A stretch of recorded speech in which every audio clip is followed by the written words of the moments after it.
ረጀብ ወር የሰውን መብት የሰውን ንብረት ከመንካት እንጠንቀቅ።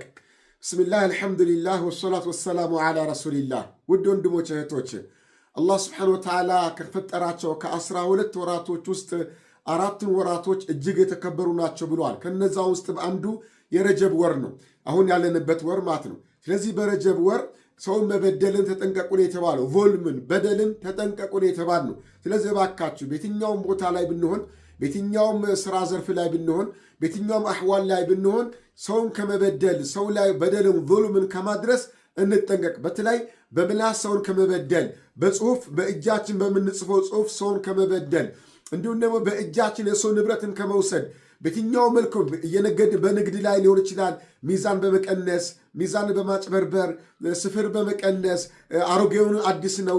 በተለያየ የንግድ ዘርፍ ይሁን በቢሮ ስራ ላይ ይሁን በየትኛውም ዘርፍ ላይ እንሰማራ ባለንበት ቦታ ሁሉ በተለይ ህዝብን በማገልገል ለህብረተሰብ አገልግሎት በምንሰጥበት ዘርፍ ላይ ሆነን ሰውን ከመበደል፣ የሰውን ክብር ከመንካት፣ ሰውን ከማንቋሸሽ፣ ሰውን ከማማት፣ በሰዎች ላይ ውሸትን ከመናገር ከመቅጠፍ ልንጠነቀቅ ይገባል። አላህ ይህን ነው ፈላ ተዝሊሙ ፊህነ አንፉሰኩም፣ በእነዚህ በተከበሩ ወራቶች ራሳችሁን አትበድሉ፣ በደልን ተጠንቀቁ ብሎ ይለናል።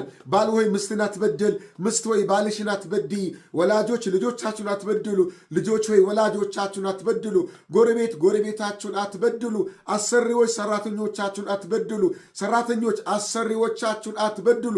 ጓደኛ ጓደኛው መበደል የለበትም። ማንኛውም ሰው ማንንም ሰው መበደል የለበትም። ይህ ወር ከበደል ሁሉ ነፃ ሁነን አላህን ሱብሓነሁ ወተዓላ ፈርተን የአላህንም ክብር ጠብቀን የአላህን ባሪያዎች ፍጥረታት ክብር ምንጠብቅበት ወር አላህ ያድርግልን። ወጀዛኩሙላሁ ኸይር ወሽክራ።